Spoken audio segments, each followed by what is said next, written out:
যাদের রক্তের উপর এই সরকার বসে আছে তাকে এভাবে পিটানো, এটা কিন্তু ছোটখাটো বিষয় না, একটা বড়সড় একটা চক্রান্তের অংশ।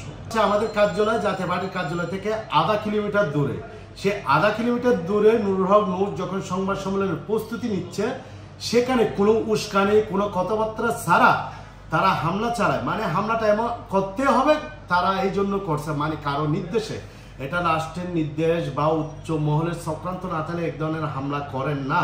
নুরুল হক নূরকে জুলাই গণঅভ্যুত্থানের অন্যতম নেতা 2018 সাল থেকে 2024 সাল পর্যন্ত এই ফেসিবাদ স্বৈরাচারের বিরুদ্ধে যে আন্দোলন সংগ্রাম করেছে, বাংলাদেশের প্রত্যেকটা মানুষ তাকে চিনে। সেনাবাহিনী যারা হামলা করেছে, এমনকি পল্টন থানার ওসি সাহেবও তাদের সাথে ছিল। ওসি সাহেবও তো নুরুল হক নূরকে চিনে, অন্তত তাদেরকে হামলা থেকে বিরত রাখতে পারত।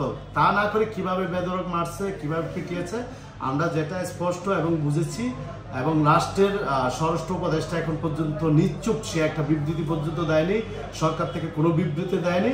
হয়তো গতকালকে একটা তদন্ত কমিটি করার ঘোষণা দিয়েছে, একটা বিবৃতি পর্যন্ত দেয়নি যে তাকে কি কারণে হামলা করেছে, কেন হামলা করেছে।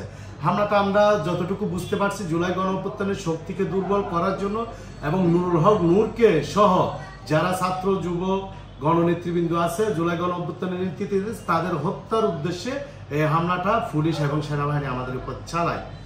এবং আমি শুধু সেটা না, কার্যালয়ের নিচে হামলার পরে আমাদের কার্যালয় ভাঙচুর করে, আমাদের কার্যালয়ের ভিতরে, এটা সামনের পাশে হচ্ছে বিপি রুম, সেখানে সে বসে, তার পাশে একটা ওয়াশরুম আছে, ওয়াশরুমের ভিতর 5 জন অবস্থান নিচ্ছে, তাদেরকেও সেনাবাহিনী বেধড়ক পিটায়, 3 তলা থেকে 4 তলা পর্যন্ত দূরে দূরে পিটায়। এভাবে একটা রাষ্ট্র, এভাবে একটা বাহিনী, এভাবে একটা জাতীয় নেতার উপর, দলের প্রধানের উপর, যে কিনা যাদের রক্তের উপর এই সরকার বসে আছে, তাকে এভাবে পিটানো, এটা কিন্তু ছোটখাটো বিষয় না, একটা বড়সড় একটা চক্রান্তের অংশ। 30 আগস্ট আমরা বলেছি আমাদের মিছিলে জাতীয় পার্টির অফিস থেকে জয় বাংলা স্লোগান দিয়ে এই পাটকেল নিক্ষেপ করে। জাতীয় পার্টির ওদিন প্রোগ্রাম ছিল কয়েকদিন আগে, সে প্রোগ্রাম থেকে গিয়ে গুলিস্তানে আওয়ামী লীগ মিছিল বের করেছিল, সেটা আপনারা দেখেছেন, বিশাল মিছিল। তারা জাতীয় পার্টির হয়ে এসে গুলিস্তানে আওয়ামী লীগ হয়ে গেছিল।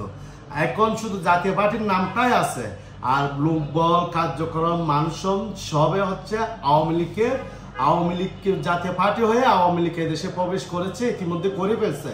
সরকার তাদের প্রতি যে নমনীয়তা দেখাচ্ছে, এটা সরকারের জন্য খারাপ। এবং জুলাই গণঅভ্যুত্থান শক্তির উপরে, এবং জুলাই গণঅভ্যুত্থানে যারা শহীদ হয়েছে, 2000 শহীদ, 30,000 আহত, তাদের রক্তের সাথে বেয়ামানি। জাতীয় পার্টিকে যদি নিবন্ধন বাতিল করা না হয় এবং নুরুল হক নূরের উপর যে হামলাটা হয়েছে, নৃশংস হামলা, নেতাকর্মীদের উপর যে নৃশংস হামলাটা হয়েছে, তার বিচার যদি না হয়, জিএম কাদের, মুজিবুর হক চুন্নু, তারা হত্যা মামলার আসামি, তাদেরকে গ্রেফতার করা না হয়, এটা জুলাই গণঅভ্যুত্থানের সাথে সরকার সরাসরি বেয়ামানি করবে।